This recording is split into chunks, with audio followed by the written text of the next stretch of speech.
Guys, I just do not think that it is going to be my day. I have no clue why my internet drops out, but I am so very sorry, guys. I have no idea where that left off, but I want to do it just one more time just to show you guys the 4 things inside almost every single UPS. The battery charging circuit, we have the inverter, which converts the DC over into AC, and we have the auto transfer. Okay, so the auto transfer will switch it over as soon as it senses a disconnect to power, in this instance, because this is a standby unit. Cheapest unit that you can get, you can kind of tell by the build quality. In fact, there's no heat sinks on your inverter. Very, I don't want to say necessarily low quality, but it's definitely a low use.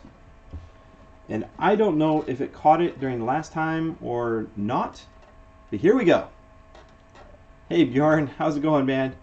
Alright guys, so again, I want to cover the fact that there's symbols that indicate that one side is surge only and the other side is battery. Okay, on Trip Light particularly, they put battery symbols next to the outlets that are protected. I see this problem all the time. Underneath countertops on central monitoring systems for patients, telemetry systems, I see stuff plugged into the wrong side all the time. For the most part, in a medical environment, I do not care about surge suppression. Okay, I care about battery backup. Right? That's the only thing I care about. This side here, I don't even care about. So that is the simplest version of a UPS. We're going to step it up. Let's go for a bigger unit.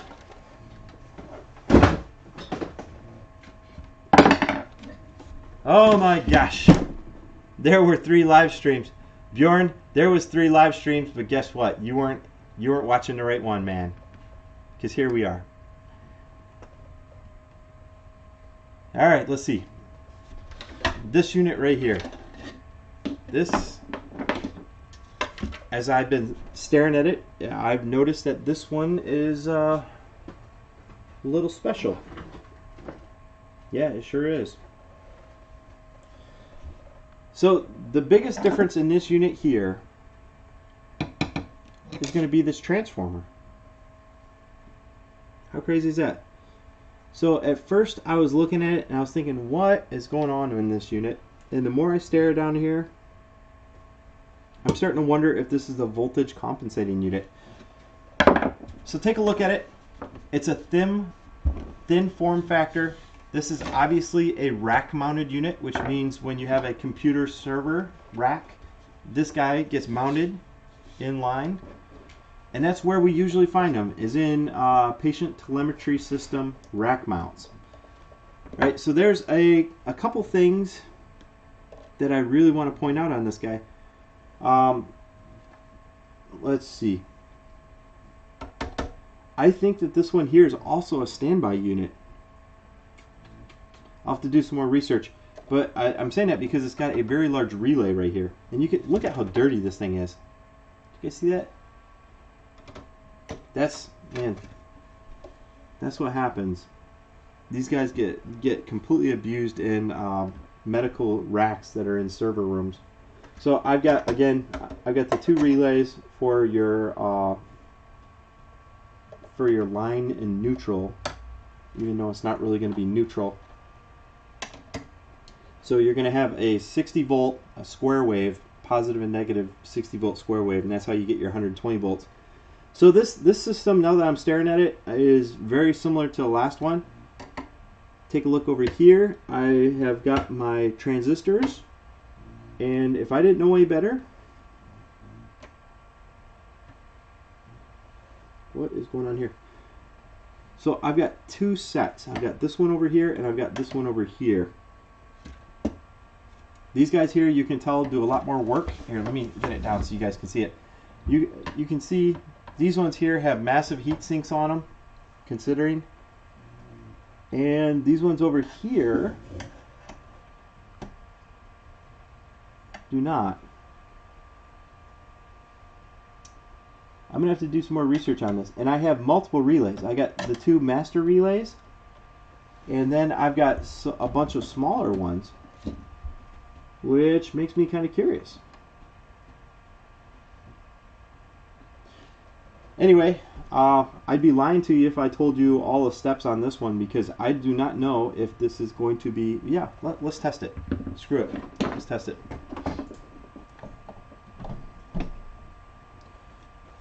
Okay. Okay, you heard the click. That's these relays over here. So Triplite is known for this. Their Triplite power supplies and stuff, they monitor the incoming electricity, and if it doesn't meet certain qualifications, then it will not engage your master relays. And I have this problem with the Triplite, like this guy right here, the one that's underneath my monitor. It's got the little green LED, and if it doesn't have the right power coming into it, it will not turn on the outlets. So that's what this guy's doing. So I have 3 other relays down here, and let's see, you can tell that most of the power comes right over here to your outlet bank. And I have 1 surge outlet.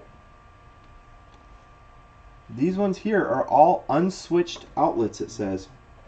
Unswitched. And then I have 1 switched outlet. 1 switched, and all of these ones here are unswitched. That is amazing. So that means that as soon as it gets good power, it's putting power on all of these down here. This one here, if I'm reading this correctly, that means that this one here is the only one that's got a battery backup. And then we have the surge outlet. How crazy is that? Well, I'm going to have to put that to the test. Well, I can hear these little bad boys down here. This is definitely the battery charging circuit. See this one right here and right here? Notice I'm touching it with a screwdriver. My hands are not on the metal. Because on some units, like this one over here, I'll show you in a minute, don't touch the heat sinks. The heat sinks actually could be hot, as in like hot electrically. These ones here are safe. I'm still not trusting it. I'm still touching a plastic screwdriver. What an interesting unit, man. So I've got a large transformer right here, and it's got a whole bunch of secondaries that are coming off over here. So I can see what it's doing. All right. So what it's doing is tapping off a little bit of electricity to power the DC electronics over here. And let's see. Okay, so these ones here are probably my diode bank. So these guys over here, let's see, can I show you guys? So these guys over here are probably my bridge rectifier. Do you see these ones? So AC power comes in up till this point, and that would be my bridge right here, right? And then from the bridge rectifier, we have DC, and that would explain right here why we have the large wires coming over to our battery bank. And also, whew, it's so dirty.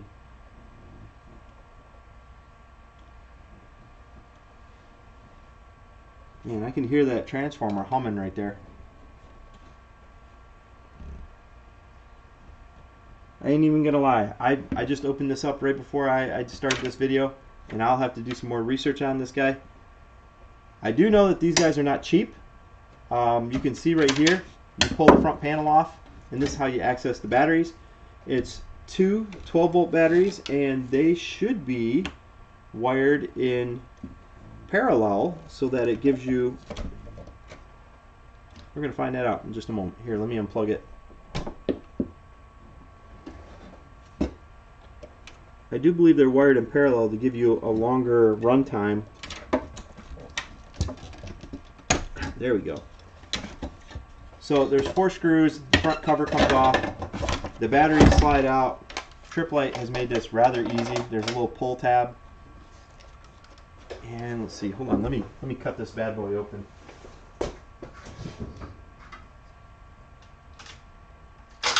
Oh yeah. Okay, I'm a liar. Alright, so it's a 24 volt, which makes sense. Okay, so less runtime, but definitely less amps. So right here you can see the jumper wire that goes from battery to battery, so it's a 24 volt. That first one that I showed you guys is obviously a 12 volt because there's only one battery in there. But there you go. I am seeing something that's very interesting though, because normally when you have two batteries like this and they're put into series like they are, you can tell one battery is coming in here and then jumps over to this one. Normally there is a fuse in between the batteries, and I am not seeing a fuse there. They actually have the fuse for the batteries way down here. I have a 30 amp fuse. Let's see. Whoop. You can see that fuse down there, that green one right there. So I have a 30 amp fuse on the board.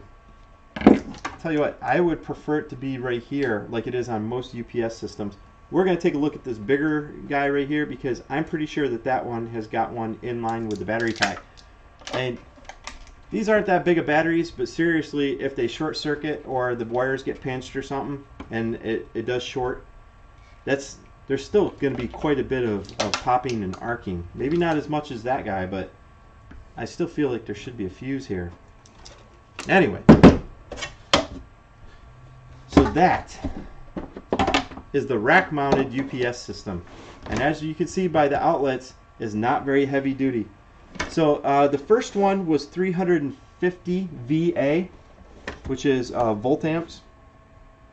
Let's see, how much is this guy? How much is this one?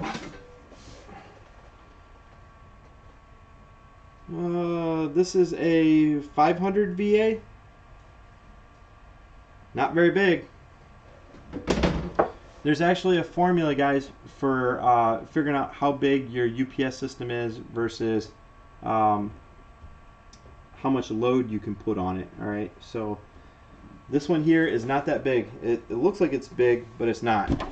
It's only convenient because it fits in a rack, so you can have multiple UPSs in the rack. So that's that one.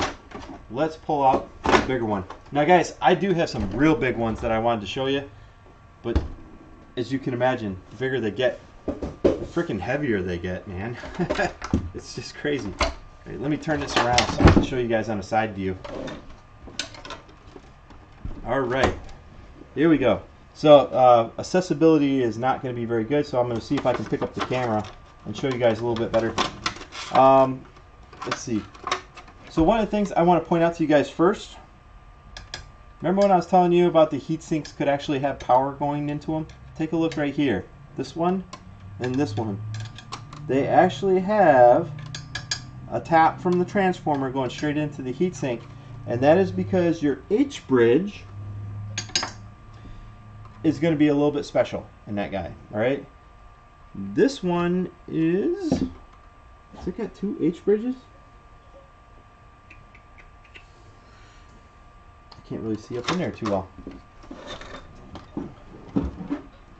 Underneath both sets there is 4 MOSFETs, or four little transistors.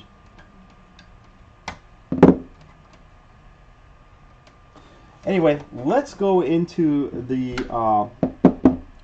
parts of a UPS on this one. You're going to see common denominator. There are all technically the same. So we have our batteries.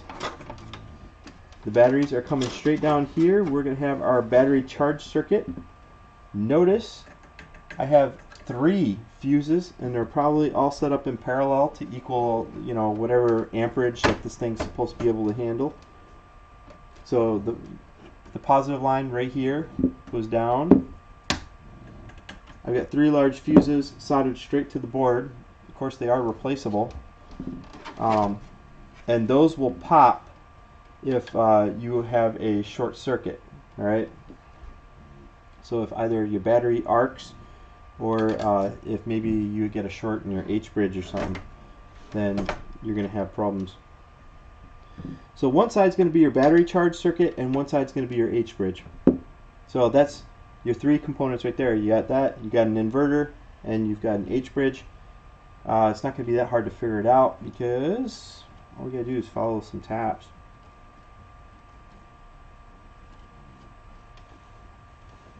Okay.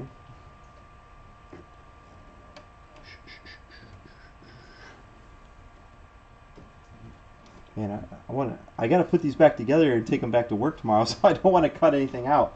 I want to just rip it out so that y'all can see what's going on. So this one has a massive transformer down in there. You guys see that? Look at that bad boy down in there. That's why this guy is so incredibly heavy. There are so many intricacies. Let's see if I can show you here. So if you guys take a look, like even right here, come on, focus. So if you take a look in between these guys right here, there is actually a thermal fuse. Come on. See that right there, that green thing? There's a thermal fuse in between those two as a last minute failsafe. So the build quality on these is meh. Take a look. And this has never been opened up by other technicians. You can see the soldering iron just straight garbage. Actually, you can see they're really close proximity, no heat shrink on any of these connections. But again, take a look. These ones here are surge protected. You go over here, battery surge protected, and this one is actually kind of cool. So if you have coax cable that's coming in from out of the room, you can run it through this guy, and it adds as surge suppression. I have actually had all my electronics fried because of a lightning strike that caused a flash to go through my telephone system that came into my network router, and everything that was connected to my network router blew up, from my stereo to my computer, everything. And it could have been avoided if I just had proper surge suppression like this. You can see that it's got an active fan to help cool it off, because this is one big girl, let me tell you. Let's see, what is this guy rated at? I think it's 1500 VA. So this is when you're getting up into the bigger ones. You can see I've got bigger batteries down in there. Wait, let me switch it around. Okay, there you can see I got some bigger batteries. We have AAA does a really good job of making it so that you can change out batteries kind of easily. But the problem is these 12-volt batteries, when they get old, they have a real bad problem with swelling, so you can't get them out. So I'm going to go ahead and pull these batteries out if I can. Let's see, let me put this camera back so I don't break it while I'm pulling these batteries out, because these guys are going to come out a little tough, I have a feeling. Alright. And this UPS is reasonably heavy too. There we go.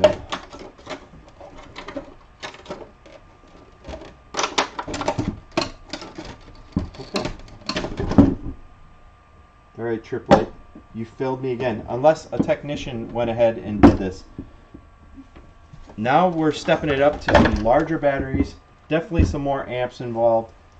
And normally on UPS systems, the jumper has a fuse on it. This almost looks like a jumper that another technician made up, and if they did, because you can tell these are aftermarket batteries, if another technician did in fact make this jumper up and they did not put a fuse in there, that's bad on them. Alright, that's really bad. So you can see that there is 2 different dates on these batteries. I try not to do that. I don't care no matter what, because if you have 2 different batteries and one of them has a different resistance than the other, remember, electricity always goes through the lowest resistance the most. So if the 2018 one has a lower resistance than 2017 while it's charging or under heavy use, it's going to want to work this one harder than this one, and that's not a good idea. Always try and get batteries around the same lot number, the same age, and the same chemistry type.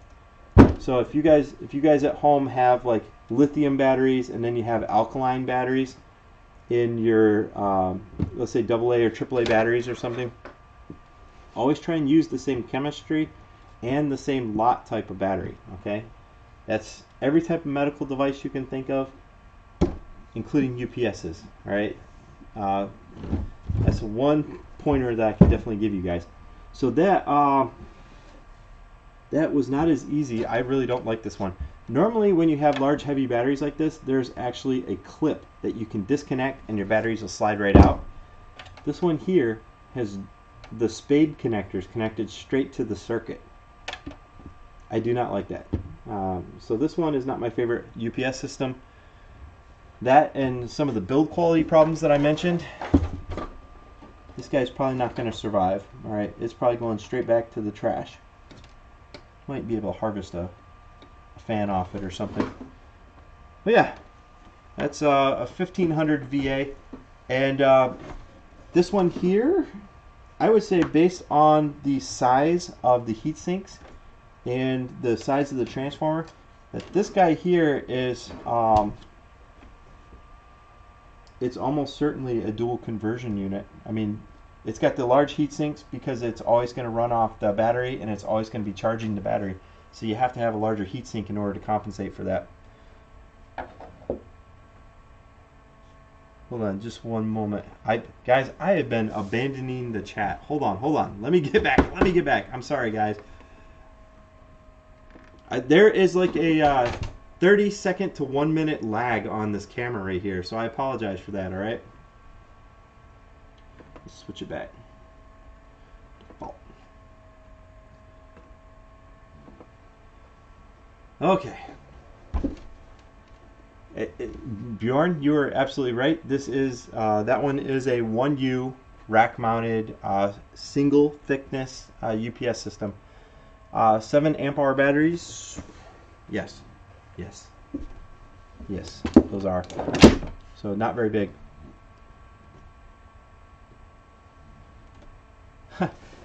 Chris Smith, thank you very much. You designed biomedical electronics. Let me tell you something. Me and you can chat. I can tell you how people break electronics, and I can tell you how people like to service electronics. Two big things, all right? Thank you very much for that. I do appreciate that, man. I love when you guys write me. I absolutely love it. Obviously, I don't get compensated for this whatsoever. This is just a hobby and a love for electronics, all right? I absolutely love what I do. I love this stuff, and I learned. I've never opened up any of these before. Any, all right? Now, I've studied on UPSs before. I've studied them quite a bit. I've never opened them up like this, except for maybe changing batteries and taking a look here and there. But these ones, I've never seen the insides of them, ever. All right? Patrick, you're looking to get into the biomed industry? Let me tell you something. It's an excellent industry. And if you ever need some help getting into the biomed industry, let me know what city you're in, and I can reach out. And I know people in almost every single city that might be able to help you. So just let us know. We're a community, and stick to it, man. Stick to it, because I'm still learning every single day, man. Every single day. Dennis Salvador says, is that an isolation transformer? You know something? According to some schematics I have seen on some of these units, there is an isolation transformer. Let's find out. Let's find out, okay?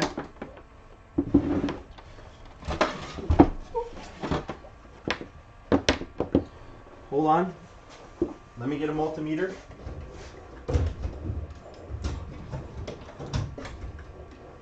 I think I have too many tools. Let's see, where's my multimeter?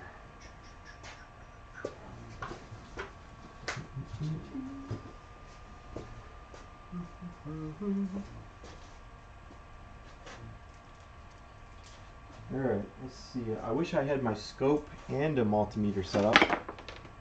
Hold on just a moment. Let me find the multimeter. I rearranged my toolbox, and every time I do that, I end up misplacing my tools.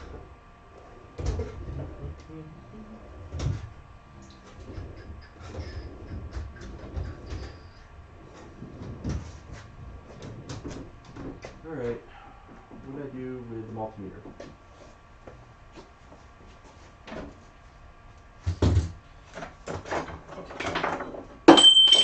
Alright. Okay. For this demonstration, I'm going to bring back my toroidal transformer just to show you guys an example of what we should expect from a true isolation transformer, which is this guy right here. So let me pull up this guy. I'm going to use my oscilloscope meter.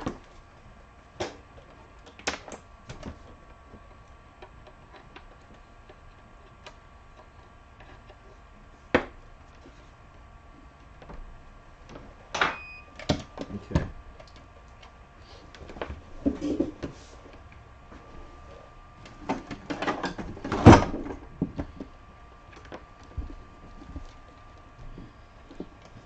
Okay, here we go. Let me go ahead and set this guy in meter mode.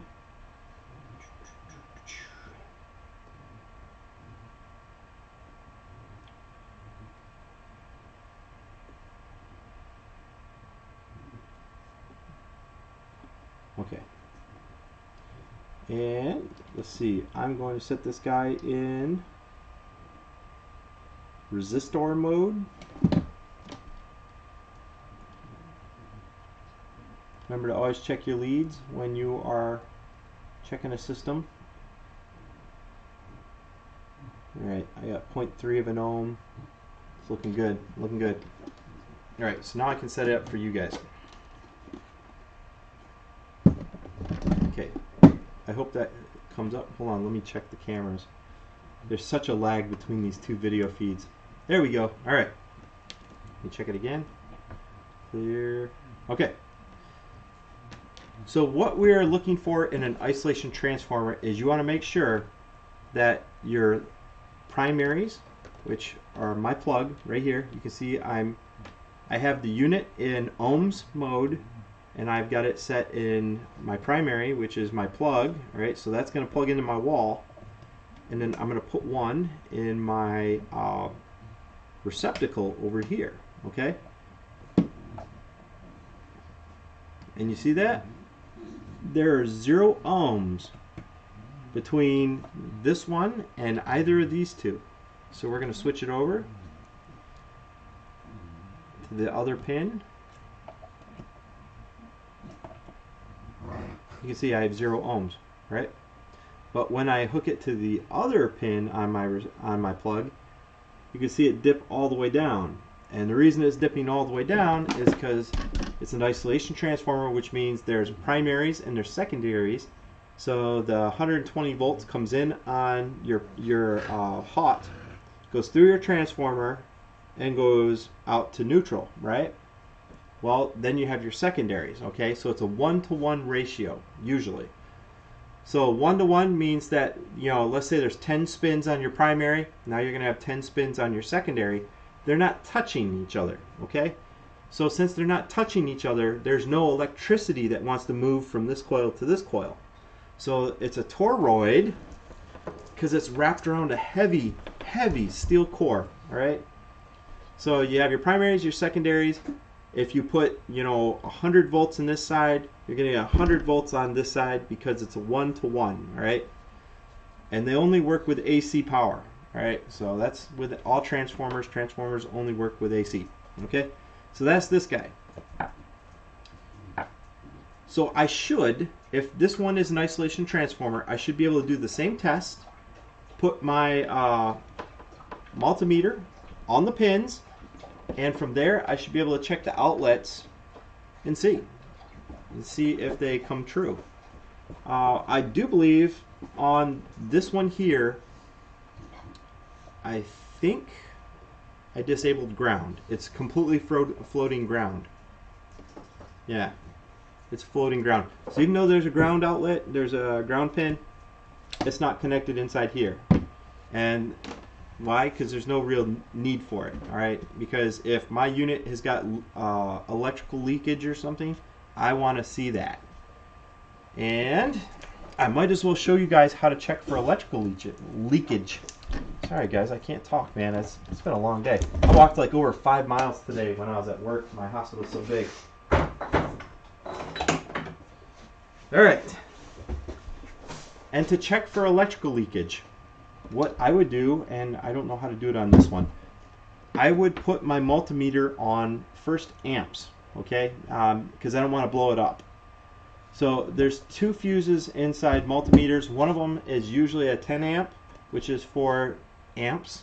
And then there's normally like a 500 milliamp fuse, and that's for your milliamps. Okay, so there's usually 2 settings on a multimeter. Here's my multimeter. Anyway, so I always start my current leakage checks. I always check on amps first, okay? And then if the number's so low that it's almost unreadable, then I'll switch the dial over to milliamps and I'll do a proper leakage there, because you don't want to blow up your multimeter. Give me a minute, guys. I know I've got a multimeter here. What the hell did I do with it? I swear to you, I'm a little more organized than this. Where are you?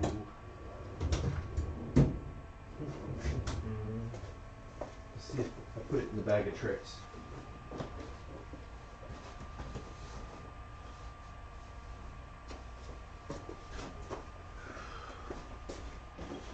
What I need to do is I need to bring my fluke multimeter when I do these. Oh shit. Guys, I can be so stupid sometimes. Here I hung my multimeter right in front of me because I wanted everything to be accessible. I've been organizing this whole environment so I can do these videos better for you. And here my organization's messing stuff up. Alright, let's do this again. Alright. Okay. So here we go. And this is also how you can do a leakage check using your multimeter, all right? So one of the things that you should be aware of is you have to move your positive lead or your measuring lead. So as I said, I start with amps first. You can see this one here says 10 amps and this one over here says 500 milliamps. That's because there's 2 fuses in there, as I said. So I always start out with 10 amps. If I don't know how much leakage the device has, I'm going to start out with amps. And then I'm going to do my leakage check, all right? Which means I go from ground in electrical outlet to the device, okay? Which normally is a metal on the device, all right? So let's say the rack mounted unit, its whole case is metal. I'm going to find a screw or something and I'm going to pop this bad boy in there. And I'm going to see how much leakage is going from the case to ground, okay? Because that basically is a short circuit on here.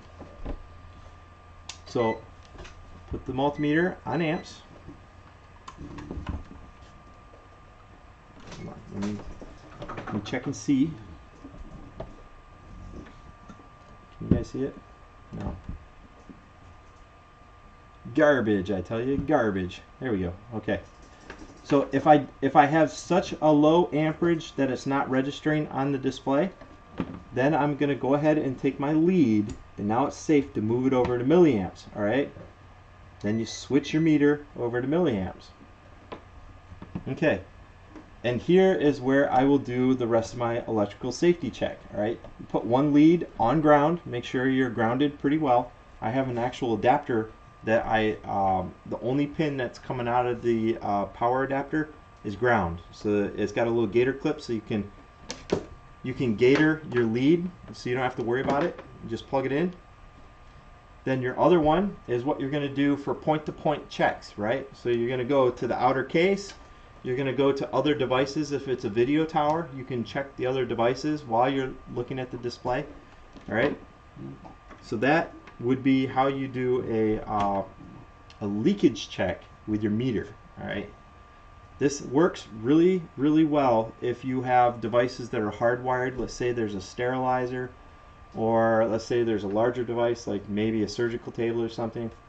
Yes, you can use your electrical safety analyzer, But if you have something like a laser that has a 220 volt electrical outlet, you don't always have a 220 volt electrical safety analyzer that has that exact connector. Sometimes it's a twist lock connector, whatever. I don't know about you guys' hospitals, but my hospital has probably 5 or 6 different types of 220 volt plugs. You know, there's well, I've got 2 different types of twist locks. I've got some that are standard, like the IEC standard, and then some of them are not standard. They're just like Hubble brands, non-standard twist lock configuration. So the best way to do it is you plug your, well, first thing, never mind. Guys, I'm going off on a tangent. I'm so sorry. I'm going to do another video, and I'm going to show you guys how you can do electrical safety on a device that is odd, okay? And using your multimeter. We're going to do that. I'm not going to do it to you right now. That's some boring garbage. Anyway, let me get back to the comments. Too many people are writing me, and I love it. I just haven't been keeping up, and I apologize. So Dennis, you did that to me.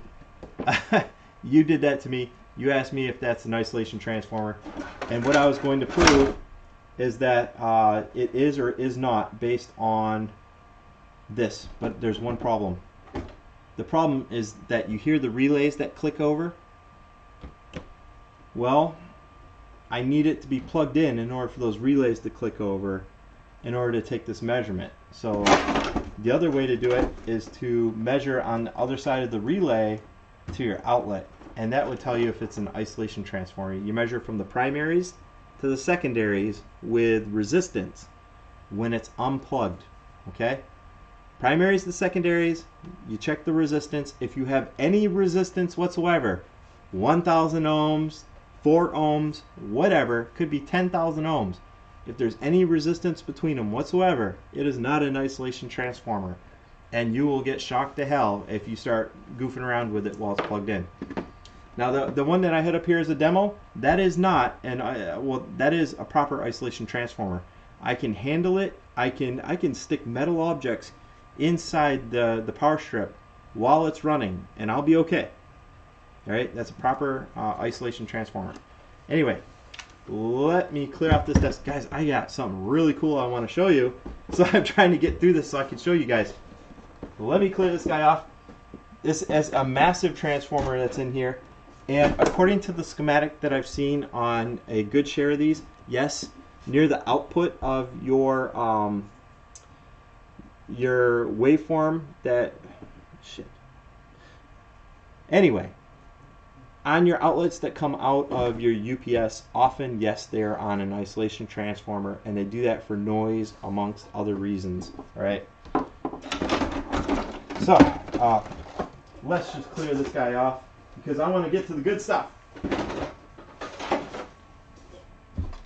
Let me shut my meters off. I'll probably still need these meters, so I'm going to keep them around. Alright. I have something very special here. What we have, I have a GE Apex Pro telemetry server. And guys, this guy here probably cost half the amount of most people's houses, okay? This, when it was new, could easily go into $100,000 plus, alright? Easily. It has got all the bells and whistles. Let's just do an overview, show you some of the stuff that this guy's got. It's so cool. Alright. I'm going to adjust my camera angle for this so that I can show you more properly. What? Okay. Sorry guys, it's a little bit goofy. Hold on. Let me switch some views around, alright? Oh, that's weird. Okay. Here we go. There. All right. So this is a GE Apex Pro telemetry server, and this guy is basically sitting in the trash. So I pulled it out of the trash just like all those UPS systems because when I see something this cool, something that used to be so expensive and now it's not being shown any love. I want to show you guys not only like what's inside it, all its tips and tricks, but we're going to take it apart. We're going to take a look inside because these guys get dirty as hell. They get really dirty. They're in supposedly clean server rooms and whatnot, but we're going to take a look and see if the power supply inside and if the motherboard has any damage due to heat, longevity, whatever. We're going to take a look at it. Alright, so first off, let's take a look at the front.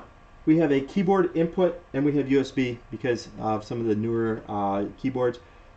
Also, the USB we use for flashing for boot drives and stuff like that. Man, look at all these. Power, we got hard drive, we got temperature, we got fan. So we got a whole series of different lights on the front. I have, let's see, how many are these? We're gonna open it up and take a look. I got power, alarm set, and system reset. There's physical buttons, right? Very cool buttons. If this guy's getting thrown out, I'm gonna steal some buttons off it. So I was expecting these to be RAID hard drives, but we're gonna have to take a look on the inside because there's no way for me to hot swap the hard drives. And if you guys know, like a lot of the newer systems, we can hot swap hard drives. All right, there we go. Which means while it's running, if you have a hard drive problem, you can pop out the hard drive that's got a problem and you pop a new one in and it uses the other 2 or 3 or whatever's in your configuration to rebuild the drive that was bad. So that's a hot swappable hard drive. Okay? And a lot of these servers had it, especially the nicer ones. This one here, not so much. Now I do have some IP addresses down there and stuff going on. It's got a filter on the front that we clean. And I think that used to be a keyhole so you could lock that out. Boy, that'd be stupid. You can see that this is rack mounted. Alright, so this guy, oh, it's so heavy. This guy fits in a rack, just like so. Let's take a look at the back, because that's where this guy starts getting a little more interesting. Take a look at this. Alright, it's got redundant power supplies, okay? So these are 1U power supplies, which means I can pull them out. They're hot swappable power supplies. So if I get a unit that's got a problem, it will automatically start using the other one. And what you do, you notice it's got a thumb screw. I pull it out. Oh my God, it's so disgusting. Take a look at that. Yes. Ah, it smells like brown sugar too. Maybe that's why they took it out of service. Anybody that's fixed electronics, you smell that brown sugar smell? Yeah, you know what's going on. It's usually a transformer or something that got really warm. Hold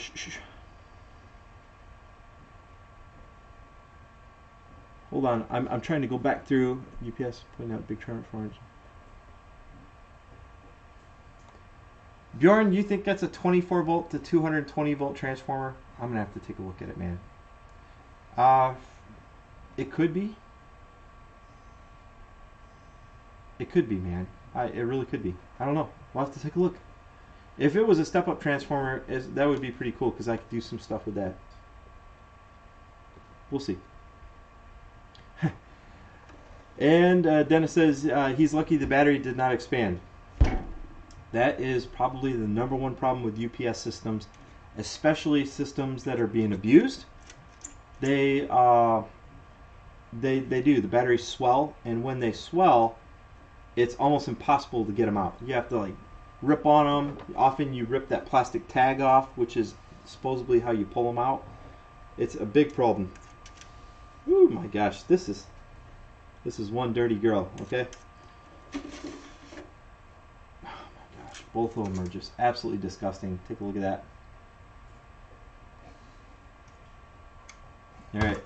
So dual. Oh man, that brown sugar smell. You guys would definitely recognize that smell. I can walk into a room, smell that, and I know something's about ready to catch on fire. Bjorn says if you cut that little jumper wire between both batteries, use the same connectors, then you can use car fuses. Yes, that's normally what they do, blade fuses, and I have a bunch of them exactly for that reason. You solder the wires on the blade fuse and you're good to go. You just heat shrink over your solder points. It's very easy. Guys who do yourself power walls with lithium ion phosphate cells, save those UPS units, use them as an inverter since it's man, I could you know, the nicer ones might be a pure sine inverter, but I you know, honestly, I don't know. Triplite has this reputation that their products are really good, but as you see, the build quality inside sometimes a little questionable. They get the job done, but is it the best unit? I don't know. So is it a pure sine? I don't know. Maybe I should hook that up and take a look. I don't even know if they power up. Maybe they will. I do know that I have used those units there before. I have mounted them to the bottom of carts, and I put car batteries down there, and you use that as your portable power supply for like a computer and printer when you're going around the hospital printing out labels or something. I had a stand set up with a giant UPS and a car battery, and it would run all day long. You know, it would run that inverter on a car battery all day, no issues, no problem whatsoever. Anyway, let's get back to this bad boy. As with any good server, I'll take a look.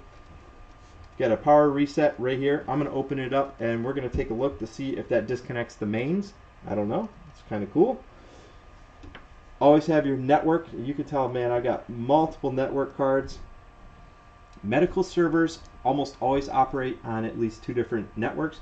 Now this, guys, this is going to be a thing in the past, okay? Everybody is kind of migrating towards virtual servers, which means that someplace else there is hard drive space and bandwidth that's being rented, where, you know, they're running a virtual machine that is running all this, and there's a bunch of redundancy built in. So with virtual servers, you have a server farm someplace, maybe in another city, across the town, whatever. They have redundant power supplies, giant battery backups. They have hard drives hooked up in RAID. You don't lose data. You have minimal downtime, and that is the future. These taking care of servers like this is almost a thing of the past, which is why I cherish it so much. Because I remember those nights of staying up late at night and rebuilding servers because something crashed. All right.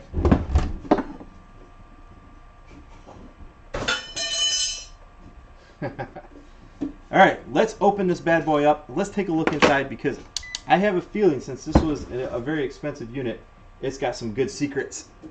Oh. So let's do it.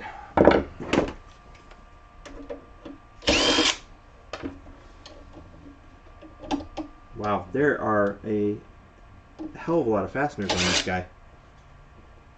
I hope I don't have to take all those out.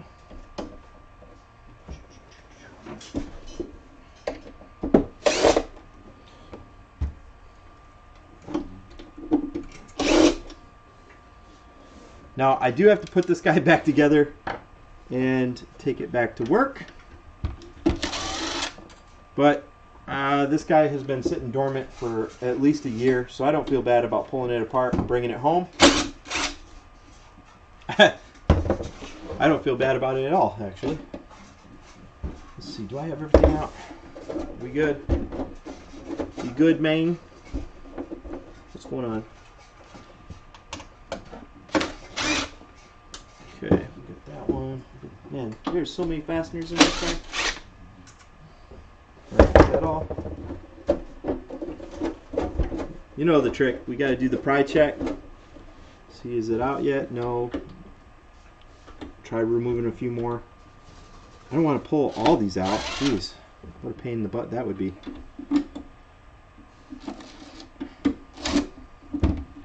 I can tell you some of the problems with this guy is that it's just a pain in the butt to get into.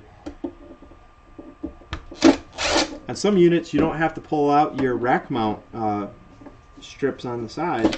I think on this guy I do. I did. Oh my gosh, that's ridiculous. Okay. Here we go. Oh my gosh. I am so excited. Okay. Let's see. Hold on. What's going on? What's going on, guys? I apologize if this catches up.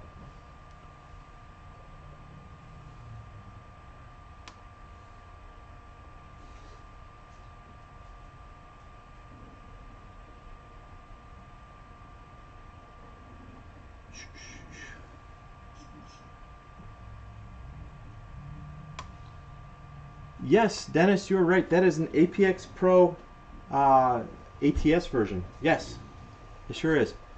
Hot swap, supposedly, but not. But not. Yeah, this definitely is not that hot swappable. What a pain in the ass, actually. Hold on, I'm still going through some of these notes, and I don't know if this is all boogering up for you guys. Is this still a live feed? Because this guy is messing up from what I can see.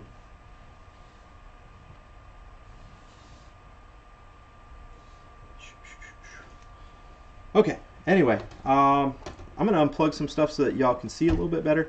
Yes, it's using parallel connections. Oh my gosh. What is going on? So my ATX power supply goes into a power distribution board. That's kind of cool. And I have LEDs for each of my voltage measurements. Well, that's kind of cool as a breakout board. I mean, alright, so from that board, it's connecting over here to my motherboard, and then back here, what is this little guy? So I have like a tiny little system on a chip board right here, and then I've got obviously my main CPU over here. I wonder what that's for.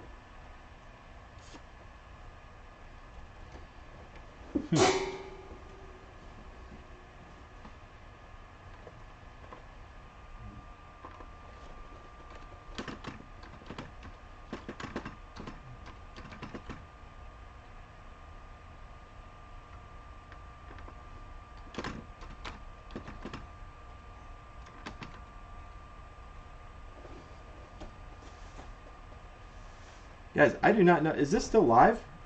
There's several minutes worth of backlog on this. I'm watching my own stream here. I have to get a faster computer to do this, apparently, because this guy's just not cutting it. On the last computer I was 30 seconds off, and on this one I am about 4 or 5 minutes off. That sucks. Okay, well, guys, let's let this catch up. I'll give it just a minute. Hold on. I'm gonna get something to drink real quick, because this has got some cool stuff going on. I'm hoping that you guys can help me with what some of these boards are. Obviously, this is my motherboard, and this is a distribution board, but I don't know what this guy is. I'll show you in just a moment.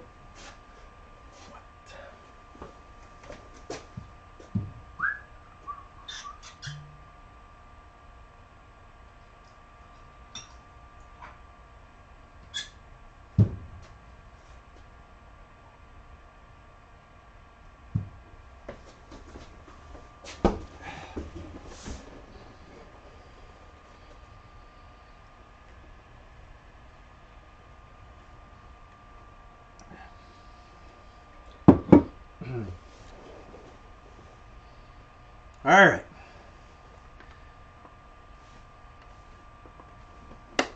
Can you hear me, guys? Still? There's such a lag. Ah, I hate this. This just drives me crazy, guys. I'm going to get a better computer. Well, I have one right here, maybe. All right.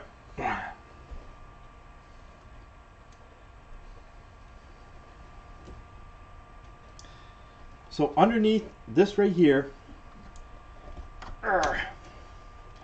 my power distribution board. Very cool. It shows a breakout. Hold on. All right. Hold on. Let me catch up. There we go. Okay. I've got multiple screens of video feeds coming in. All right. So you can see right here, I have a breakout LEDs and a little legend right there that shows you what's going on. Very cool. So this board right here is the one I have questions on. It looks like a tiny computer. So you can see my power coming in right here. It's got a regular coin battery. It looks like a system on a chip. It's got its own little clock. It's, I don't know, man. That's an odd little find. Maybe this is a computer monitoring the power of the system or monitoring the alarms of the system. Hell, I don't know. But anyway, let's go over this side. I have a CPU that I would like to pull out. Come on. Let me see if this will set on my drill. I am so sorry guys, this is so janky, it's awesome. Okay, there we go. My camera is on my drill. I love it. And for those of you taking money on whether or not I'm going to stab myself in the hand, I want to bet on that as well. Alright, let me get a miniature flathead because I don't feel like stabbing myself in the hand. Here we go. Okay, you can see there's a little gap right there. So you push down, pry out. Come on. Come on. There we go. Jeez, that's a lot of tension. Holy cow. Wow, this guy's so special. So I can see that there's a fan motor in it. Hold on. Let me see if I can get this guy to focus a little better. What? What is this? I might save this heatsink. What a cool guy. Alright, hold on. Let me unplug it. Check this out. It's got a large copper plate. Whoop, there we go. It's got a large copper plate with little fans. And it's got almost like a squirrel cage type of blower in there. You see that? So I guess it how does this work? Sucks air, yeah, obviously sucks air in through here and it blows out. Sucks air in through here and it blows it out through here. So that's why it's getting all dirty. But you can tell this server has not been cleaned. It's got a better quality capacitor. Take a look at all these caps. Now in one of my other videos I talked to you guys about the fact that there's capacitors that are surrounding the processor. And these capacitors are often electrolytic type and they will be expanding. And let's see, where are those? Hold on. I keep these examples around just so I have a visual aid for you guys. So here's a typical electrolytic capacitor, which is just blowing out my camera from the glare. Oh, there we go. So you can see how it's domed out and how it's got a little bit of leakage right there in the crack. So this guy is what we normally see surrounding a processor. But look at this. They have a much higher quality. They've got chokes and caps all around the processor. Much better quality than these ones right here. This is what you normally find in computers, but this is obviously a very expensive unit. Not to mention this is like a one-off part. Like good luck ever finding this little tiny motherboard someplace. Let's see what else we got. Yeah, I want to take this memory out. Does it even have error correction memory? Hold on. Let me clip it. I would be disappointed if it didn't have Ecc Memory. Okay. Let's take it out. Whoa! Wow, this is an old girl. Look at this. This is PC 2700. Oh, 512 megabytes. I bet you this one here was hundreds of dollars back in the day. 512 megabyte ECC. Yes. So if you guys don't know, error correction memory, ECC memory, is memory that is special. See, I do believe it's this little chip over here. Come on, where is it? There we go. I do believe it's this little chip right here.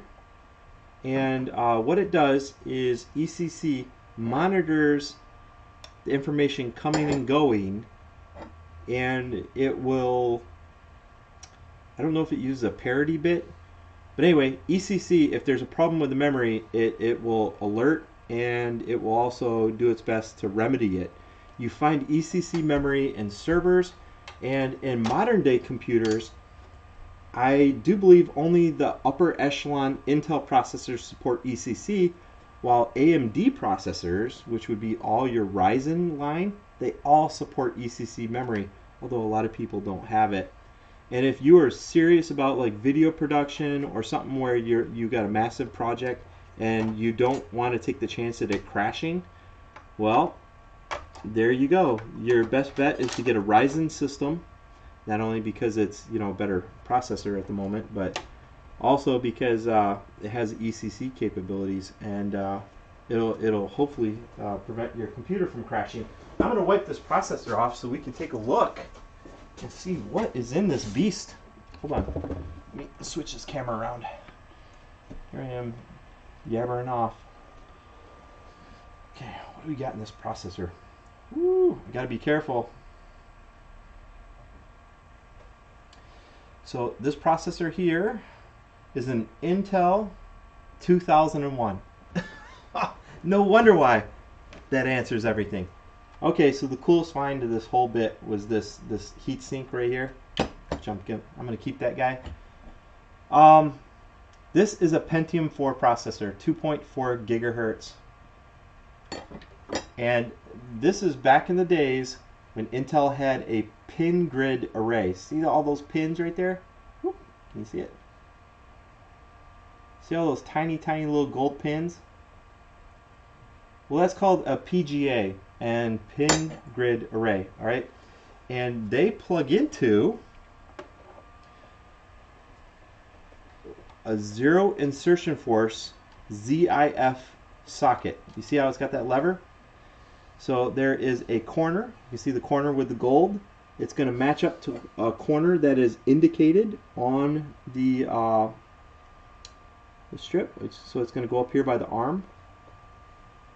And you set it down. Alright, so it doesn't require any insertion force. You just set it there really lightly and you push down the arm, and that's it. Now AMD still uses this type of system, but Intel does not. Intel has since switched over to a pad array, so it's just a bunch of pads on the bottom and the contacts are actually in the motherboard. Motherboards are so much cheaper to replace than a processor, especially the really expensive processors. So that's kind of good. Anyway, guys, I am just rambling on. I'm having so much fun tearing this crap apart. I am so sorry. I apologize 100 times over. I'm very curious. How big do you think these hard drives are? Should I pull them out?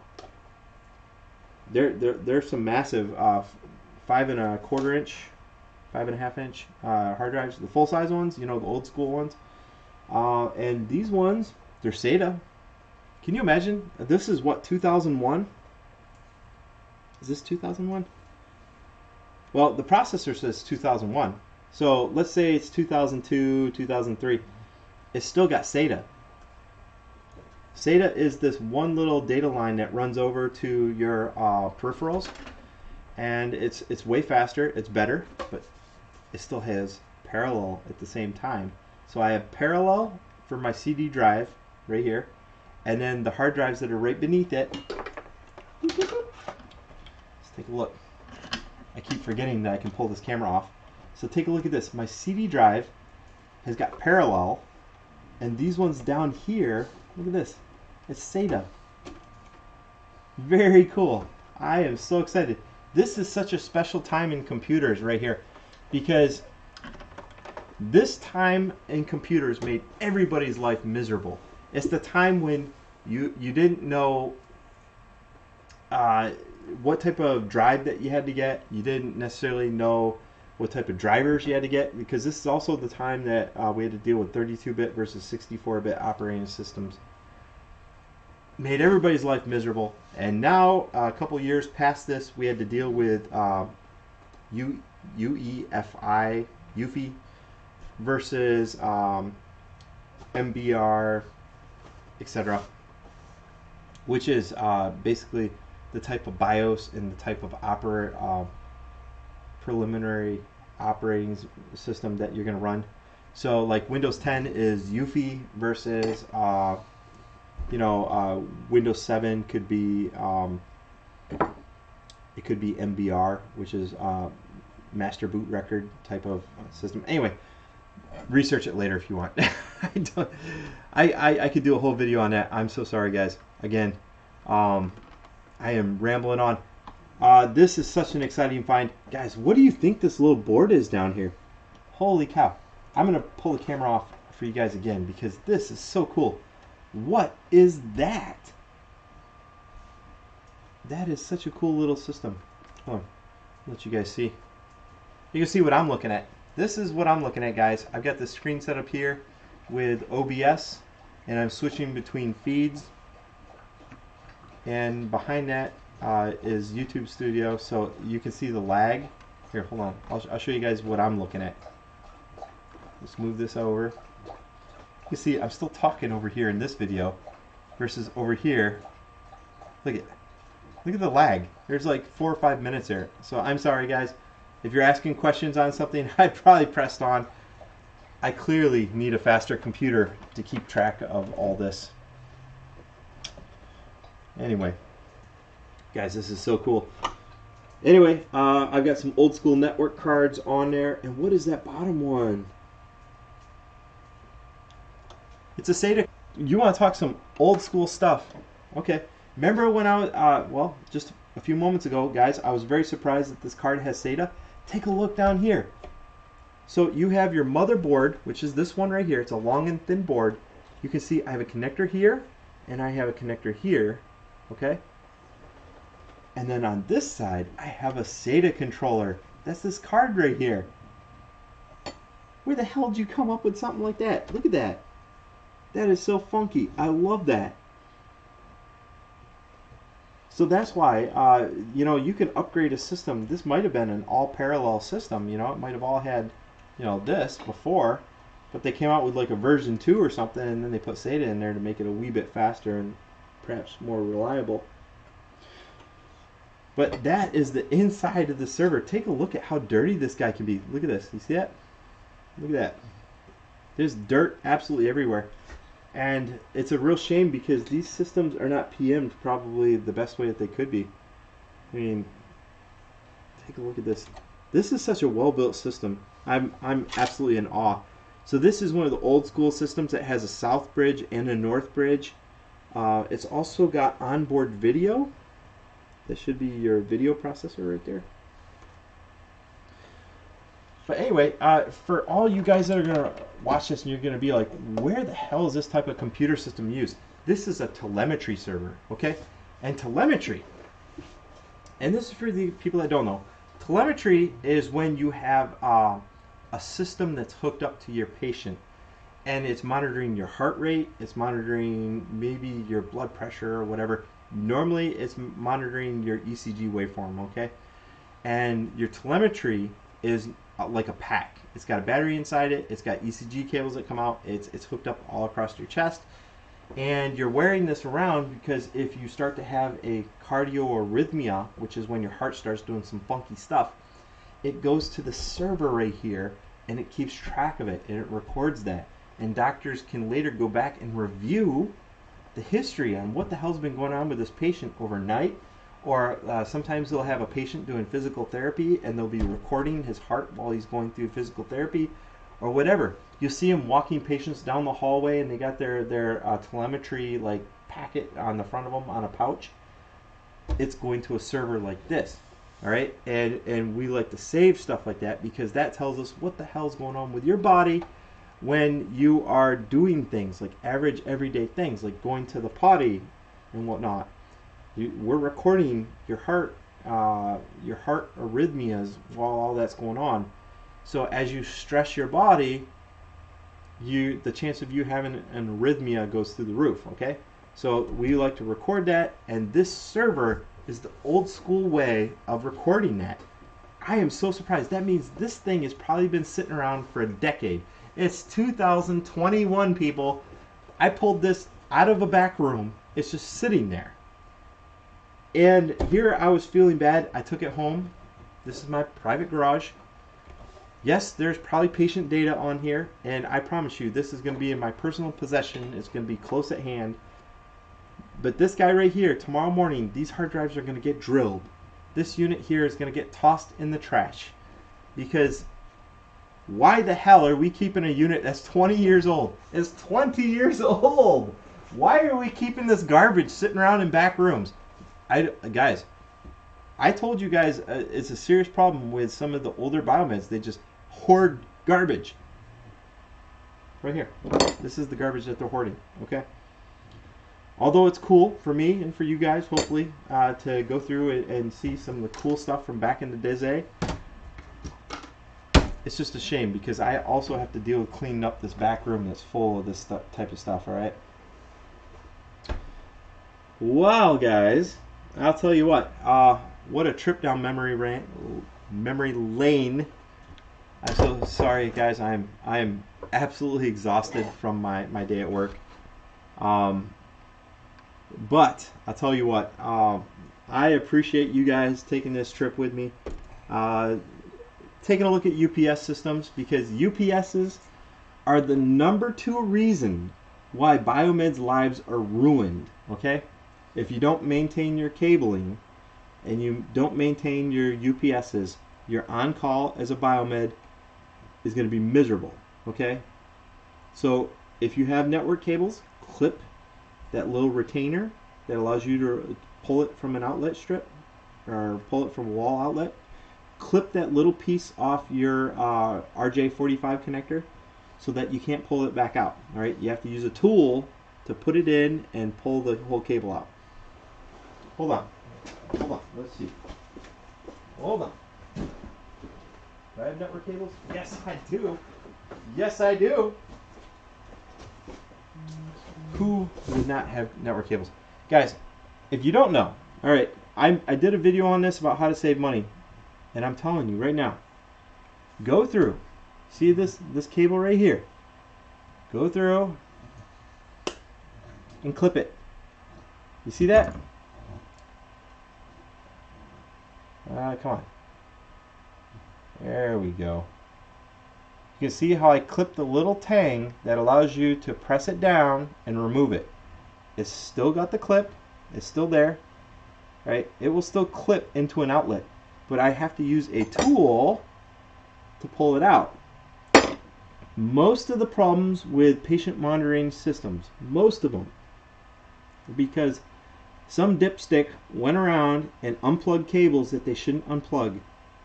And when you do that, servers cannot talk to patient monitors, and when two devices can't talk, it creates problems.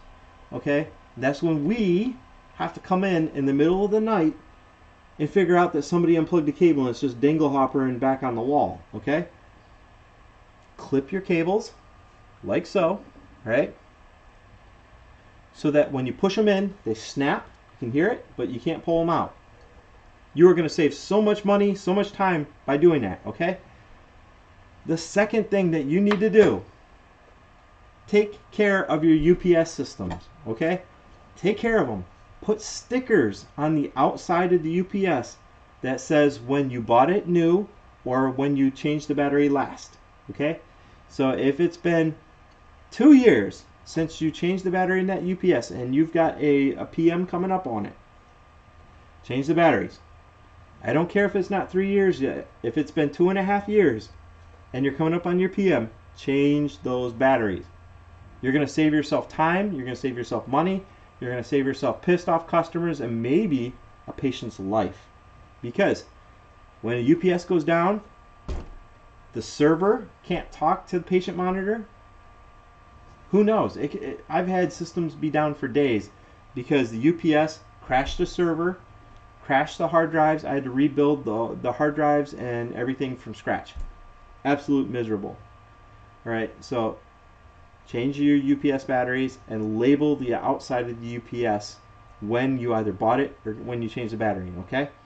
I promise you, it will cut so many work orders off on your on-call, and it's going to save so much hassle for you, okay?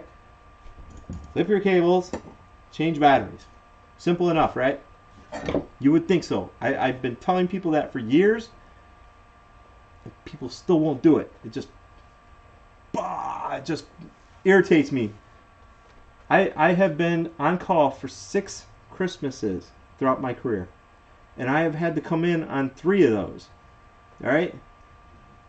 And every single time I've had to come in, it's because some dipstick didn't change batteries, or because somebody unplugged cables that they shouldn't have, but that wouldn't have been a problem if somebody would have clipped them. All right? Is what it is, right? Anyway, guys. Oh, hold on. Let me go back through some of these comments. I find, guys, if you only knew, oh my gosh, I have something to bring you guys, okay? I have a chiller at my work that I would like to bring home and show you guys the anatomy of a chiller, a slush maker, because it's an $80,000 unit, and somebody's throwing it out at my work because it doesn't get cold enough, okay? What would you do if you had an $80,000 unit that doesn't get cold enough? Let me guess. You'd pay somebody maybe a couple $1,000s to check for leaks, recharge the refrigerant, maybe? Oh, I get so frustrated, guys. $80,000 I see in the trash. And I'm thinking about pulling it home tomorrow night so that we can do a walkthrough of everything that's inside this slush maker, because it's so cool. And it's everything that pisses me off about medical equipment at the same time. Because there's some scandals going on. But anyway, guys, I am going to let you all go. I think I have rambled for long enough. I'm so sorry, guys. I love pulling apart old garbage like this. This is like the best time of my day. I've had one hell of a day. And to me, to pull apart power supplies and stuff, just look at that. You tell me that this thing has been PM'd correctly, I will laugh at you. Alright? All I'm saying is this is a find. This little copper heatsink with a squirrel cage fan that's kind of enclosed on top. This is so cool. I'm going to put this on like a Raspberry Pi system or something. I know it's overkill, but I mean, take a look at that heatsink. What a beast. I'm going to save that. Life to Lights. Where have you been, man? Where have you been? I'm serious. Like, I gave you at least 3 hours notice that I'm doing a live stream, and here you are just now showing up at like the end. It's like an hour and 18 minutes in. What am I going to do with you? Seriously. You missed out on one hell of a teardown. Guys, I have so much stuff that I want to tear down for you guys. Because I don't even care. It's old garbage like this. Who cares if it even goes back together? I don't. I'll probably take this back to work just like this. Because I don't care. But anyway, this is such a cool thing. Guys. Life to Lights. You just finished work? What do you do for work, Life to Lights? What do you do? Are you a Biomed? Are you not a Biomed? I'm so curious. I find out where so many of these people live and work. It's so awesome. Angela, thank you for viewing. You're always watching. Guys, I just ramble on. I drink coffee throughout the day, and then I get home, and like me and my kids, we have a Nerf war. Like with Nerf guns, we shoot each other throughout the house and go crazy. I wear out the kids, and then I come outside and I tear shit apart on camera for you guys. It's awesome. I love it. Guys, I think New York City. No kidding.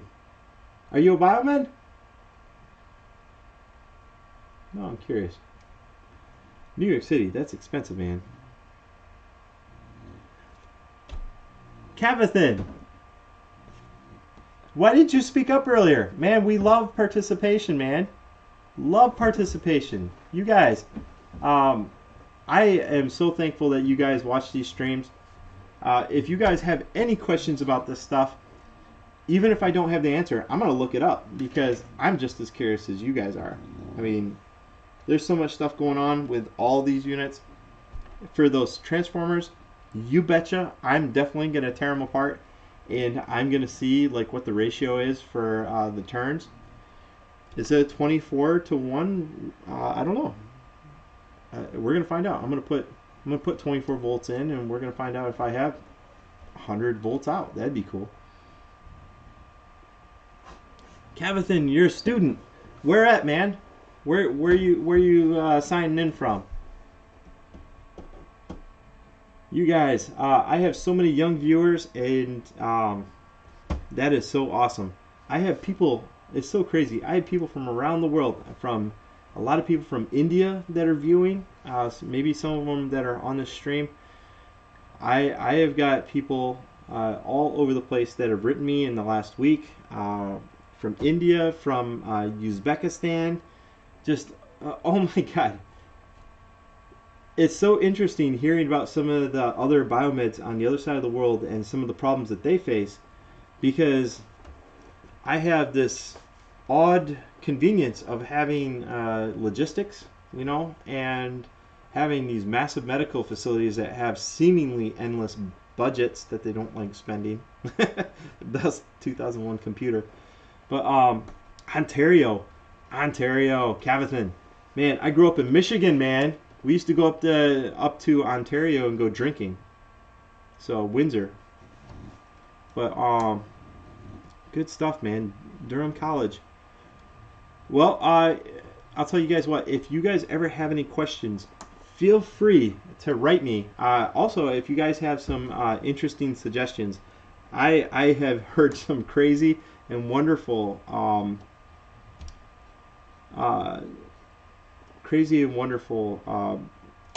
suggestions for videos, and I'm gonna do my absolute best, guys. My last one I came out with was ECG monitoring. It was short, I know. I could have went into some crazy detail on that, but I didn't want to bore everybody. Just the basics, all right? So the next thing that I'm going to go into is going to be cardiac output monitoring. And if you can imagine, that is a large video. And I've been doing research on that video, you can say, for years. So cardiac output monitoring is something that not so many people know, but it's something that is such a crazy field of technology because there's so many different ways of doing it. There's invasive, there's non-invasive. You can do thermal dilution, you can do Swansgans. I mean, trust me, we are going to go through some we're going to go through some stuff on that video, man. But I want to do it right because there is such a detailed video. I want to do it right, so it's going to take me a little bit of time. Man, that's so cool. I got some junior biomeds out there. I wish, guys, I so wish that I could get some junior biomeds to work with me here. I'm technically responsible for like half the equipment at my medical facility, and jeez, I don't even know how to explain to you guys how big the facility I work at is, because if I were to explain to you in beds, it's not very fair because I have multiple towers. And let me talk to you guys a little bit about what I'm responsible for at my huge facility. Mind you, it's huge. I walked about 5 miles today, going between accounts and floors and all sorts of stuff. So, man, I'll tell you what, I would hire any one of you guys because I think a lot of you guys are trainable. The sheer fact that you're here and you're interested in this stuff is definitely a positive sign, okay? But my facility is so big. I have one tower that's on one side of the street, and there's a sky bridge, which is basically an enclosed tunnel that goes across the street to my main hospital. And I am in charge of every floor in this one tower, okay? And then I'm in charge of every laboratory. So that is my real laboratories. I have HLA laboratories, microbiology laboratories. I have surgical laboratories. I have cystology, histology. Guys, I can go on and on and on. These are just laboratories, okay? I need to bring like the sheet because my boss gave me a list of all the stuff I'm responsible for. So I basically responsible for this this one tower, which is a big ass tower, and then I come across I'm responsible for all the laboratories. I'm responsible for this other building, and then this other building, and then he comes to my desk today and he wants to. Hey Justin, when are you going to be able to? Hold on. Let me get rid of this message so I can read your comments. He says, Justin, when are you going to be able to finish your scanning? Because what I'm doing is I'm scanning inventory items and correcting the inventory that's really boogered up. And he says, when are you going to be able to finish the scanning? And I looked at him kind of cross because I have over 200 PMs to my name right now. 200 PMs. And for this upcoming month, I'm going to have 40 some defibrillators alone. 40 some defibrillators. And to do a defibrillator correctly, it's going to take you over an hour. You know, because the documentation, the doing all the tests, and my defibrillators all have like CO2, Untitled CO2 monitoring, plus SpO2, pulse oximetry, plus your regular defibrillator, ECG, and all that, pacing. They have it all. And to test that and to document it correctly, it's going to be over an hour per unit. I have 40 some units, plus 200 PMs, plus they want me to do inventory scanning and correct the inventory. And just I take care of all the labs. I take care of all these other towers. Technically about half the hospital, if I remember correctly. And jeez, guys, I don't even know what to say, man. I am so just emotionally drained and everything. I come here and do this to remind myself how much I love what I do, because trust me, when I get to work, I keep thinking, what are these people doing? That's the truth. And I don't know if you're ever going to get this kind of honesty from anybody else, because I am so frustrated. I'm so pissed that because it's the butter theory, guys. If you spread the butter thin enough, you're not going to taste it. All right. So in other words, if you don't focus enough on one thing, you're not going to be good at it. Okay. You want me to do the inventory? I'll do the inventory. That's fine. You want me to do PMs? I'll do PMs. That's fine. Do you want me to do repairs for half the hospital? That's fine. Do you want me to do them all at once? It's not going to happen. So guys, I just the laboratories alone is enough for one person. But then because I'm a senior tech, I obviously get a lot of special projects. And let's say, like I was saying, I have an $80,000 unit that's sitting in the trash. It's in the hallway down at the end where they turn in equipment. As a senior technician, I walk by that and I say, what the hell is this doing here? You should stop, right? And pull it out and fix it, right? That's what a senior tech does. Your senior tech is a checks and balances to your system, okay? When a junior tech does something that's not completely right, that's what your senior tech is for, to be like, hey, why are you buying these parts when you might not need them? Or why don't you call a vendor instead of spending all day trying to fix this item that you might not know how to fix? That's what a senior tech does. Senior tech examines the cost and balances out the system, right?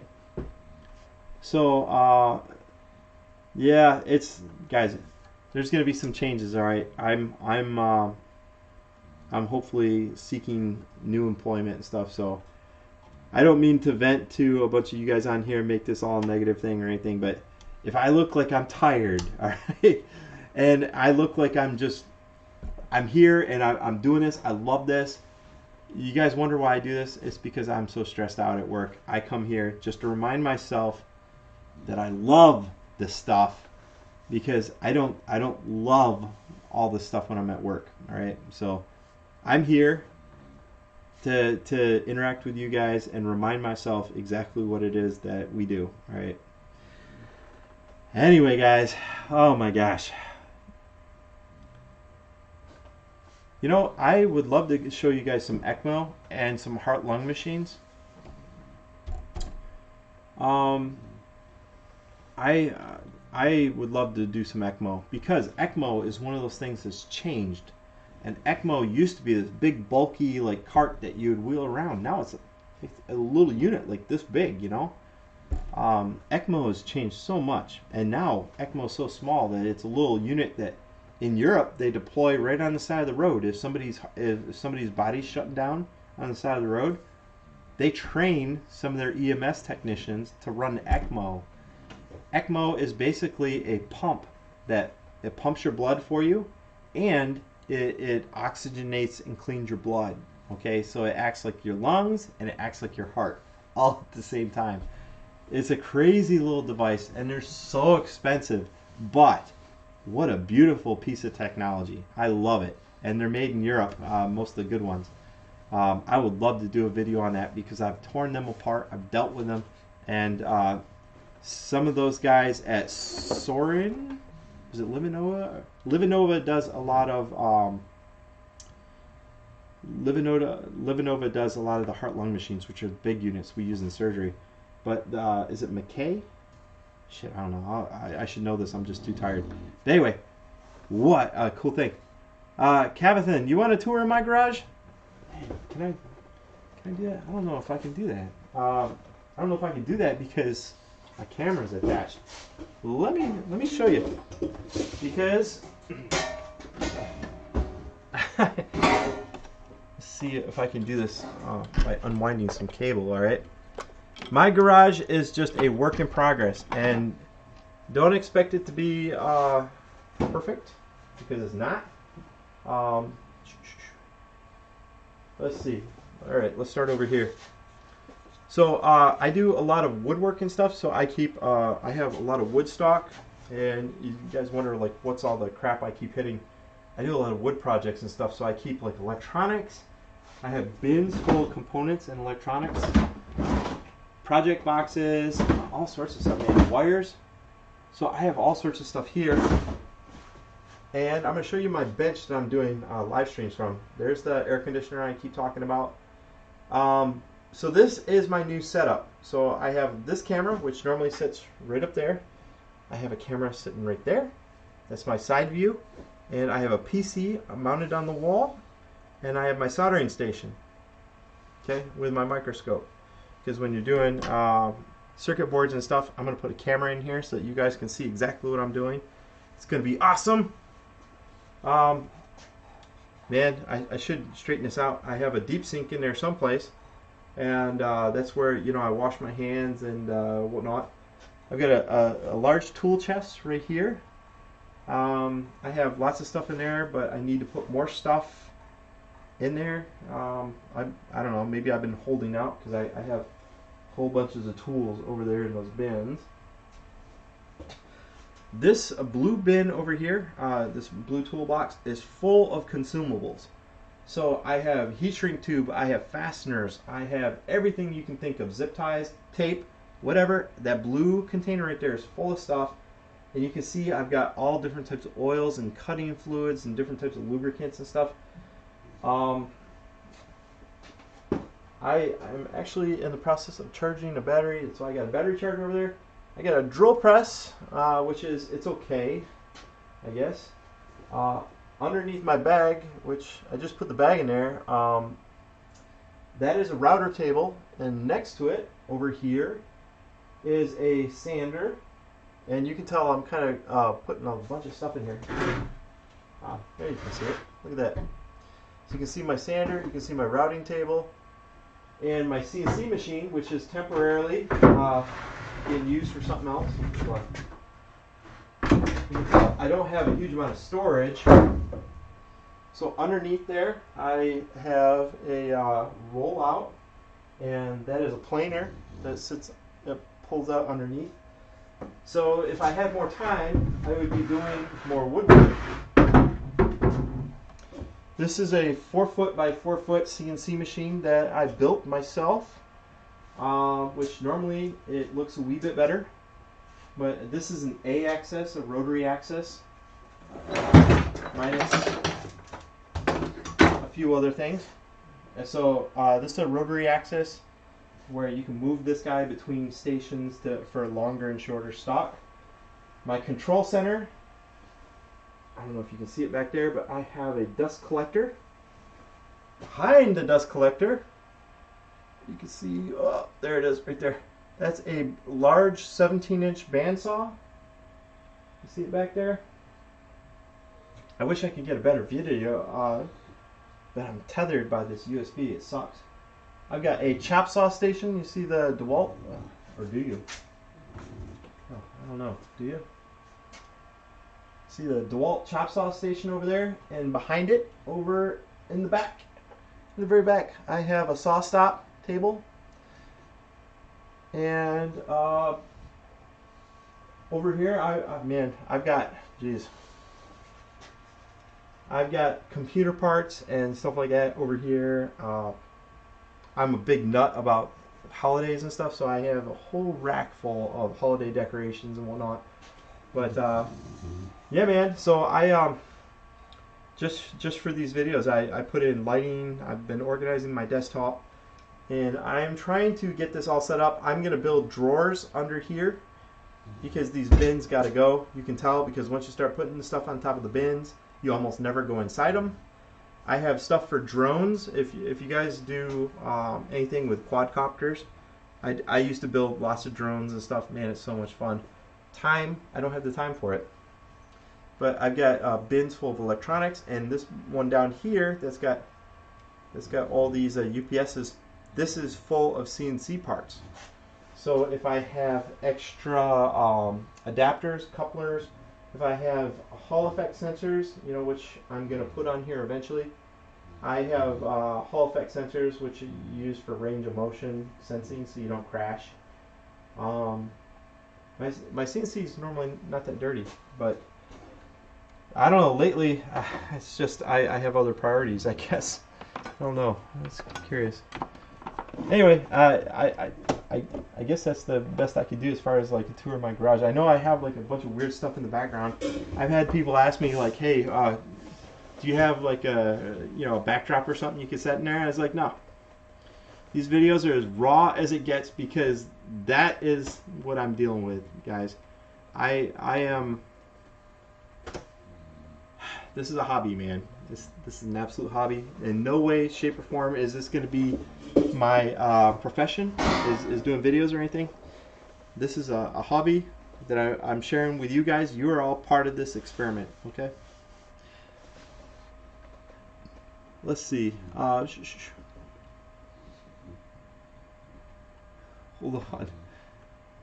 on. Kevin, I would love to hire you, man. I need to hire somebody.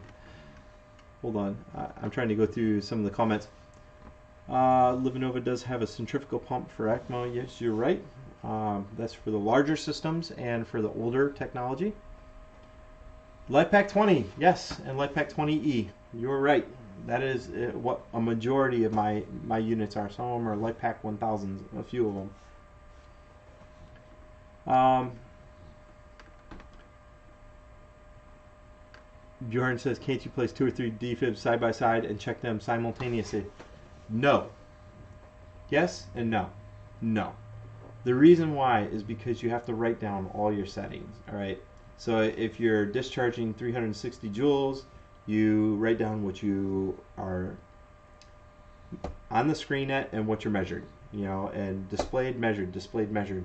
So you're doing all these discharges. You're writing down all your settings for paste, pacer.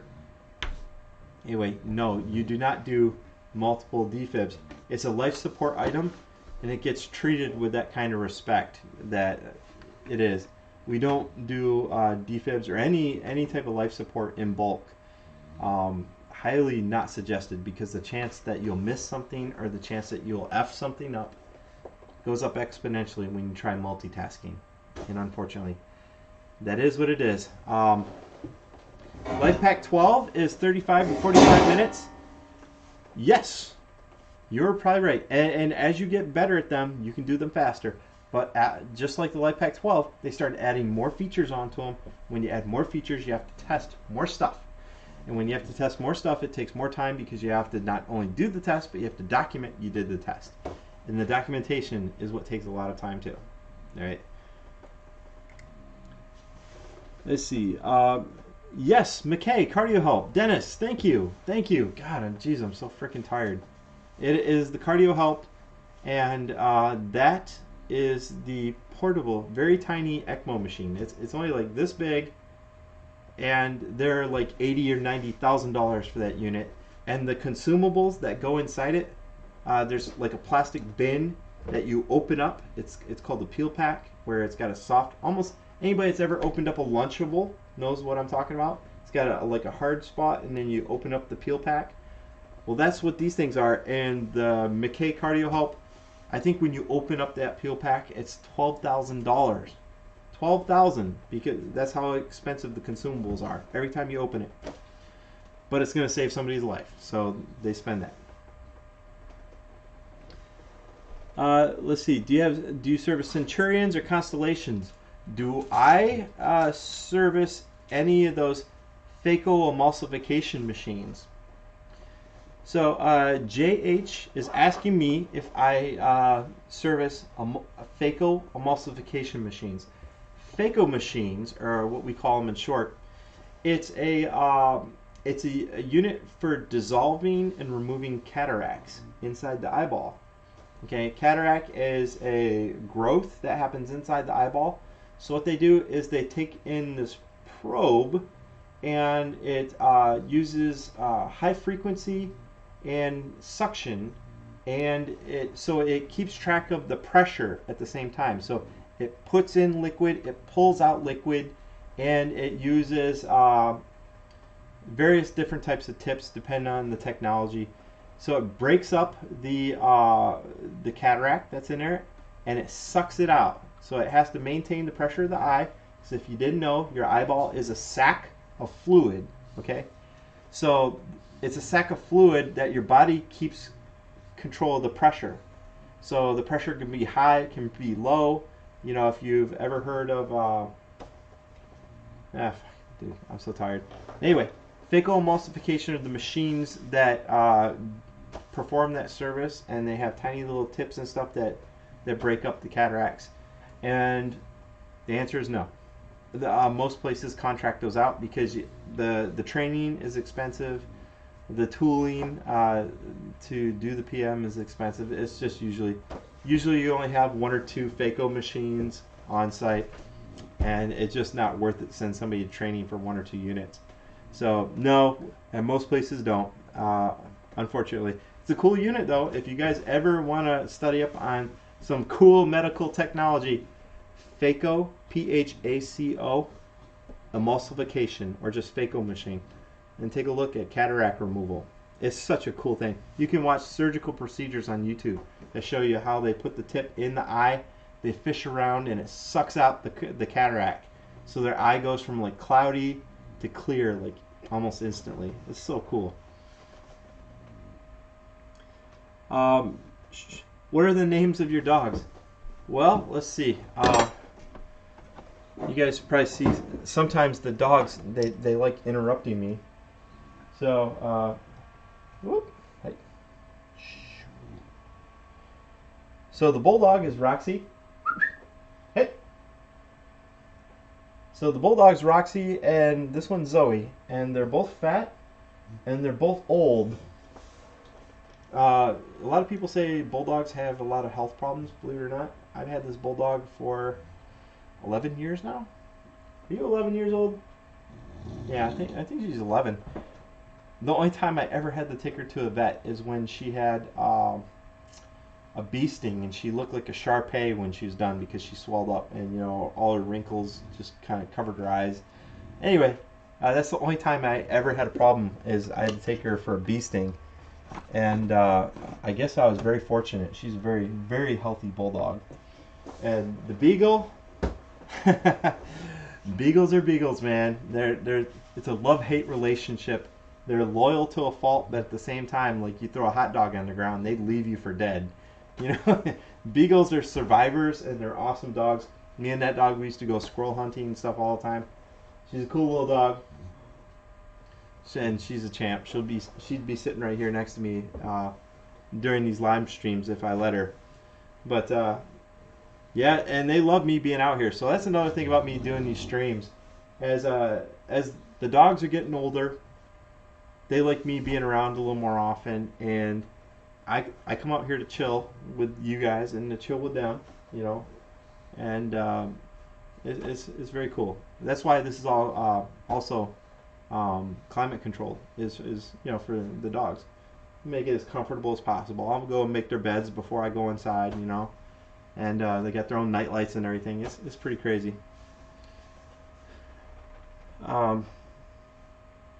It looks better with the tools in the background. You think so? I appreciate that, man. So, even though it's a mess at the moment, guys, I absolutely love tools. If you don't know, I love tools. And I love building things. And with the CNC machine, I can build some of the craziest things. What you probably didn't see, oh, hold on. I got something cool to show you guys. What you probably didn't see, you see down here. Oh, hold on. You'll see it. There you can see it. See all these? You guys probably recognize what those are. So, hospitals gradually have turned into throwing away your riser platforms for surgical tables. So normally, with surgical tables, the old school tables, you have your table surface, and then on top of your table surface, you had this riser platform, okay? And it's this carbon fiber. Hold on, let me pull one. Here, you can tell these are old. I've had them for a long time. So these are carbon fiber platforms. Incredibly hard, okay? But it's radiolucent, which means when you shine an X-ray at it, it goes right through, and it doesn't show up on the X-ray. So if I'm getting a surgery, and there's a platform, there's little, see how it's got these little holes in there? There's little there's standoffs, which are like round spacers that go in here, and they hold it about 2 or 3 inches off the surgical table. So what you can do is, if you want to take an X-ray, an old school X-ray, you take and you slide a film under your patient, you shoot the X-ray, and you go and you develop the film, right? So you don't have to move your patient around. So these platforms right here are kind of, they're going away. That's all there is to it, because they make the whole surgical table less stable. I mean, you have your 500, 400 pound patient sitting on 4 or 5 little risers, you know. So these platforms generally are going away. You still find them out there, but as hospitals get rid of them, they throw them in the trash. And if you guys don't know me, I like taking stuff out of the trash, because one man's trash is another man's treasure. These platforms here are incredibly expensive, and since they are radiolucent, they are consistent in density. Because a lot of materials are not consistent in density, and a lot of materials like to break under stress. These are carbon composite, and they do not like to break. They're so super strong that I found other uses for them. Come here. So I found other uses for them. Look at this. This is a piece of one of those surgical tabletops. And you can see that I have a lip. You can see I have a lip engineered over here. And on this side, I have a slight bevel. See that? And the reason I do that is because my table has got T-slots. And you can slide these up on your work surface, and you screw it down. And if your bit hits these, it's super, super strong. I could never break it. But if the bit hits it, it doesn't blow up your bit. It doesn't destroy your router. And I have some examples of that, because, you know, stuff happens. Take a look at that one right there. Yep. There you can see it. So if a bit hits it, it doesn't destroy your bit, because bits are expensive, and it doesn't destroy your router because it's not metal.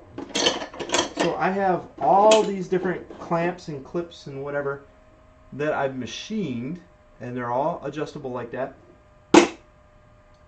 so that it doesn't destroy bits. And we use them on CNC. I also have used these in projects. Now the only thing I have to be careful on is these are carbon fiber. And if you guys didn't know, I'm going to learn you something today. Carbon fiber conducts electricity. It's true. So, as you guys see in the video, I've got a saw stop over there. Saw stop bases itself, if it ever touches skin, or if it touches a piece of metal, it sucks the blade down. So if you guys have never heard of saw stop, take a look on YouTube and look it up. They're not the cheapest saw in the world, but if you ever are tired and you're working on wood or something and you make a stupid ass mistake, you're not going to cut your fingers off. And in case you guys don't know, my hands are my livelihood. So a $1,800 saw versus, you know, one trip to the ER for a cut off fingertip. Not to mention, man, that saw is going to pay for itself if I ever have an incident. So anyway, the problem is these panels conduct electricity, and I have messed up a blade before because it thought that it was touching my finger when I was just cutting the carbon fiber, and it sucked the blade down on accident. And because of that, I destroyed like a $60 blade, a $100 insert for the saw stop. But it was a learning experience. I should have known that. I knew that carbon fiber conducted electricity. I just wasn't thinking that day. But now I know. Now you guys do too. Let's see. Alcon vendor services are $10,000 just for them to come in for the FACOs. Thankfully, we have somebody trained to cut costs. Well, good on you guys. Are you remote? I mean, that would make sense. I don't think they cost $10K for us. I'm pretty sure not. Hey, if you can get the training, man, for sure. You can't bake an egg without breaking one. That's true. My facility's process for tech training is to have the tech do the legwork and determine ROI and schedule, and maybe they'll approve it. Can you just, you know something? Gia Steve 89. Right now, if you want to do vents or anesthesia, so many places are paying for that. Let me tell you something though, guys. Anesthesia and ventilators are one of those things where if you start doing that, you're going to be stuck with it. And I like getting around. I like solving problems and stuff. So that's why I have not gotten into it. But if you want to make some money, ventilators, guys. If you work on ventilators right now, you can be making close to $100,000 a year right now. That's a promise. So go for vent school if you want to do it. Do it, man.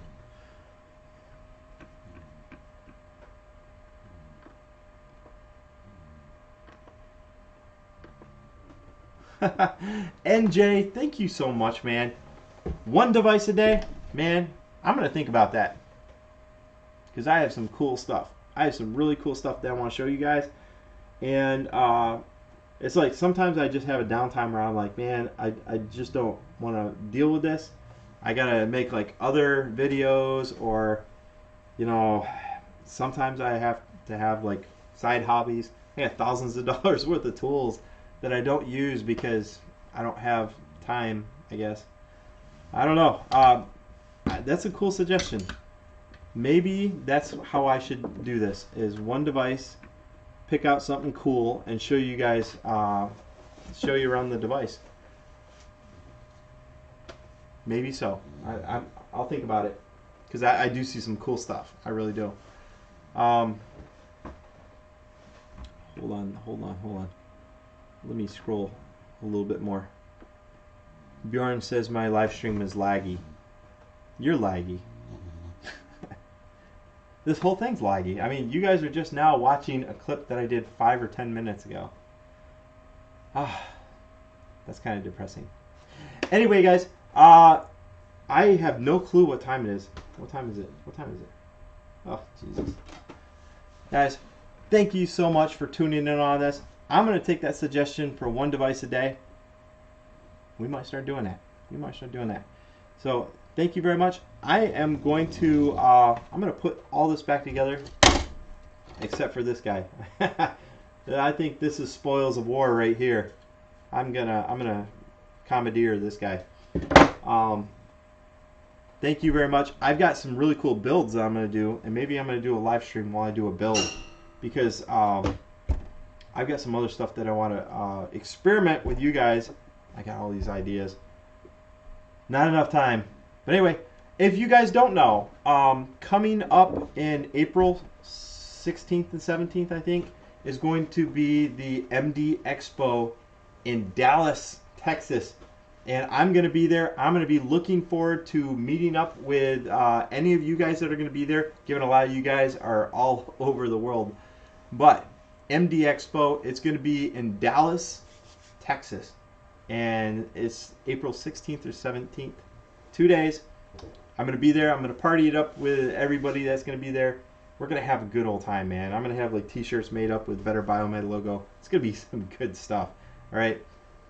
Thank you so much for watching this, guys.